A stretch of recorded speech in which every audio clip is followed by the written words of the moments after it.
कक्षा 9 के प्यारे विद्यार्थियों, आपने रसखान के पाठ के भावार्थ और व्याख्या की होगी। आज आपको इसके प्रश्न उत्तर करने हैं। देखिए, इसमें पहला जो प्रश्न इसमें पूछा गया है कि ब्रज भूमि के प्रति कवि का प्रेम किन किन रूपों में अभिव्यक्त हुआ है। तो वो वहाँ का वृक्ष, वहाँ का मनुष्य, वहाँ का पशु पक्षी ये बनना चाहता है।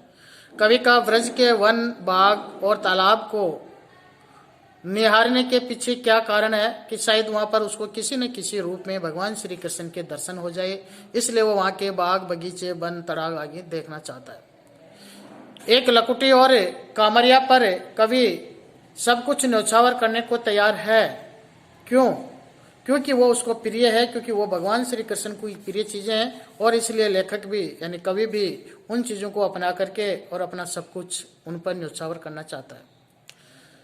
सखी ने गोपी से कृष्ण का वैसा ही रूप धारण करने की बात कही, आग्रह किया। क्यों? क्योंकि शायद भगवान श्री कृष्ण को वैसा ही रूप धारण करने का आग्रह किया। अपने शब्दों में वर्णन कीजिए। तो उसका उसी पद नंबर 3 आप इसके ऊपर तीसरा पद का सारांश इसमें लिखेंगे।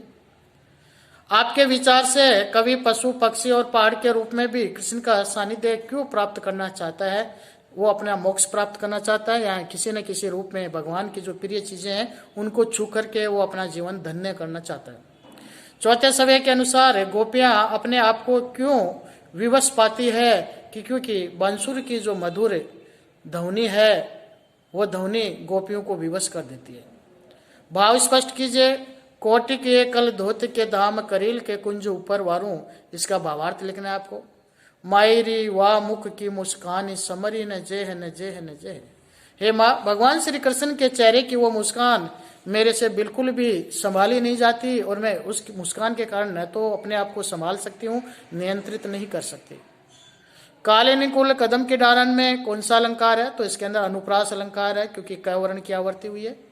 काव्य सौंदर्य लिखे, या मुरली धर की अधरा धरी धरा न धरूंगी। इसके अंदर बहुत ही अच्छी बात यहाँ पर रसखान ने कही है गोपी के माध्यम से कि भगवान के प्रति उसका इतना अधिक प्रेम होने के बाद भी वो सब कुछ ग्रहण कर सकता है, लेकिन भगवान की बांसुरी को जो उनको बहुत प्रिय थी उसको अपने होठों पर रख करके और उनको जूठी नहीं करना चाहता। साथ ही इसके अंदर काव्य सौंदर्य के अंदर आप लिखेंगे, इसके अंदर भी अनुप्रास अलंकार का सुंदर वर्णन हुआ है। अवर्ण की और मैं वर्ण की बहुत सुंदर आवर्ती हुई है। इसके साथ ही आप देखिए पेज नंबर उधर रचना और अभिव्यक्ति के अंदर आपको करना है। पाठ्येतर के साथ में आप सूरदास के कुछ पद आप पढ़ सकते हैं, उनके बारे में 10th क्लास की बुक में आपको मिल जाएंगे या अपने पीछे के बुक में। इसके साथ ही आज हम बात कर रहे हैं कुछ अलग हट करके, एक टॉपिक है ग्रामर का, यानी उसके अंदर हम बात कर रहे हैं समास। देखिए, समास आपके बहुत ही उपयोगी चीज है, क्योंकि आपको आगे बोर्ड क्लासों में भी, आपके लिए बोर्ड कक्षाओं में भी उपयोगी होगा। तो आज हम इसमें शॉर्ट रूप में इस पर समास की बात करते हैं। उसमें से देखिए, समास क्या है? 2 या 2 से अधिक शब्दों के मेल को समास कहते हैं। 2 या 2 से अधिक शब्दों के मेल या संयोग को समास कहते हैं। समास के 6 भेद होते हैं। पहला है तत्पुरुष समास। तत्पुरुष में क्या होता है? देखिए, प्रथम पद गौण होता है, यानी उसका कोई वजूद नहीं होता, जबकि दूसरा पद प्रधान होता है और कारक विभक्ति का लोप होता है। जैसे पद प्राप्त, पद को प्राप्त, हस्तलिखित, हस्त से लिखित। दूसरा समास होता है कर्मधारय समास। इसमें प्रथम पद दूसरे पद की विशेषता बताता है, यानी विशेष से विशेषण, उपमेय उपमान का रूप होता है इसके अंदर। जिस तरह से देखिए, महान है जो पुरुष, विद्या रूपी धन, इस तरह से महापुरुष, महान है जो पुरुष, विद्या धन, विद्या रूपी धन।